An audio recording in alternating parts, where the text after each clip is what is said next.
तो hello guys, आज हम समझने वाले हैं कार्बोकेटाइन स्टेबलाइजेशन, जो ऑर्गेनिक केमिस्ट्री का एक बहुत ही ज्यादा इंपॉर्टेंट पार्ट माना जाता है। कार्बोकेटाइन किसे कहते हैं पहले समझ लेते हैं।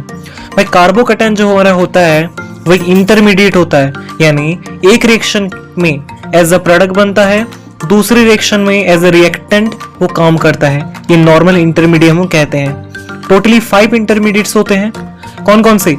एक होता है हमारा कार्बोकेटाइन, दूसरा कार्बो एनायन, उसके बाद कार्बन फ्री रेडिकल, उसके बाद बेंजाइन और नाइट्राइन। ये 5 टोटली क्या होते हैं? इंटरमीडिएट होते हैं। अच्छा, और कार्बोकेटाइन जो हमारा होता है वो 3 बॉन्ड्स पहले से बना चुका होता है और वो फर्दर बॉन्ड नहीं बना सकता, इसके लिए उसके ऊपर पॉजिटिव चार्ज होता है।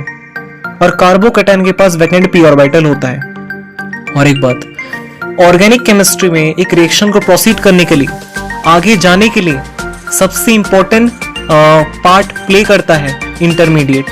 अगर आपका इंटरमीडिएट स्टेबल है तो वहां पर रिएक्शन बहुत ही ज्यादा और जल्दी से प्रोसीड कर जाता है, यानी कि बहुत ही जल्दी रिएक्शन हो जाता है। तो कार्बोकेटाइन स्टेबल कैसे बनता है देख लीजिए भाई। उसके ऑर्डर ऑफ स्टेबिलिटी, यानी कि कौन सा कार्बोकेटाइन कितना स्टेबल माना जाता है। टर्शरी कार्बोकेटाइन बहुत ज्यादा स्टेबल, उसके बाद सेकेंडरी, उसके बाद प्राइमरी, और सबसे कम मिथाइल ग्रुप वाला कार्बोकेटाइन। देख लीजिए भाई, ये एक एग्जांपल है टर्शरी कार्बोकेटाइन वाला, तो ये सबसे ज्यादा स्टेबल माना जाएगा। ओके, इतनी देर तक आप तो बात समझ में आ गई। उसके बाद कार्बोकेटाइन कैसे स्टेबिलिटी गेन करता है? ऑब्वियसली 3 रीजंस हैं, एक रेजोनेंस वाला, एक इंडक्टिव इफेक्ट, और अगले वीडियो में हम पूरी डिटेल में पढ़ेंगे हाइपर कंजुगेशन इफेक्ट। अब समझ लीजिए क्या है रेजोनेंस क्या है। ओके भाई, रेजोनेंस से अब क्या समझते हैं? रेजोनेंस यानी कि इलेक्ट्रॉन मूव करता है, पाई इलेक्ट्रॉन सिंपली एक रिंग के ऊपर मूव करता है, उसको रेजोनेंस बोला जाता है। ओके, तो रेजोनेंस में क्या होता है? देखिए, चार्ज डीलोकलाइज होते हैं तो स्टेबिलिटी बहुत ज्यादा बढ़ जाती है। आपने सुना होगा फिनॉल क्यों ज्यादा स्टेबल होता है आपके मिथाइल अल्कोहल से, क्योंकि फिनॉल में रेजोनेंस इफेक्ट दिखाई जाता है। वो रेजोनेंस स्टेबलाइज्ड है, यानी कि वो ज्यादा स्टेबल है। किससे? मिथाइल अल्कोहल से, CH3OH3।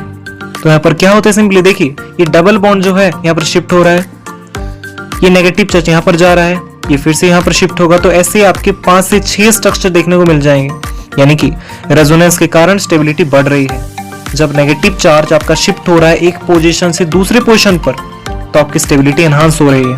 तो पहला कारण हो गया रेजोनेंस, जो कार्बोकेटाइन को स्टेबल बनाती है। देख लीजिए, बेंजाइलिक कार्बोकेटाइन सबसे ज्यादा स्टेबल, ये देखिए एक एग्जांपल है, जो कि टर्शरी कार्बोकेटाइन से भी बहुत ज्यादा स्टेबल माना जाता है, बेंजाइलिक कार्बोकेटाइन। एलाइलिक कार्बोकेटाइन भी स्टेबल माना जाता है। ये तो पहली बात हुई रेजोनेंस की। उसके बाद समझिए inductive effect, plus I effect और माइनस आई इफेक्ट होता है। एक बात ध्यान से समझिएगा, कार्बोकेटाइन को कौन स्टेबल करता है? वो प्लस आई वाला स्टेबल करता है या माइनस आई वाला? ऑब्वियसली प्लस आई वाला। प्लस आई ग्रुप जितना ज्यादा हो उतनी स्टेबिलिटी बढ़ती है, क्योंकि प्लस आई ग्रुप क्या करता है? इलेक्ट्रॉन्स डोनेट करता है, इलेक्ट्रॉन खींचता नहीं है। वो कार्बोकेटाइन के पास वैसे ही इलेक्ट्रॉन्स नहीं है, वो पहले से 3 बॉन्ड बना चुका है, उसको जरूरत है इलेक्ट्रॉन की। यानी कि प्लस आई ग्रुप, यानी कि मिथाइल ग्रुप, इथाइल ग्रुप क्या करते हैं? इलेक्ट्रॉन डोनेट करते हैं, इसको इलेक्ट्रॉन देते हैं, तो इसकी स्टेबिलिटी बढ़ती है। यानी जितने मिथाइल ग्रुप, जितना इथाइल ग्रुप होंगे और जितने प्लस आई ग्रुप होंगे, उतनी ही कार्बोकेटाइन की स्टेबिलिटी बढ़ेगी। इसमें नेगेटिव चार्ज बढ़ता है और पॉजिटिव चार्ज रिड्यूस होता है। तो एक तरह से जितने अल्काइल ग्रुप होंगे वो इतने इलेक्ट्रॉन डोनेट करेंगे, किसको? कार्बोकेटाइन को, उसकी स्टेबिलिटी उतनी ज्यादा बढ़ाएंगे। तो भाई यह है इंडक्टिव इफेक्ट वाला।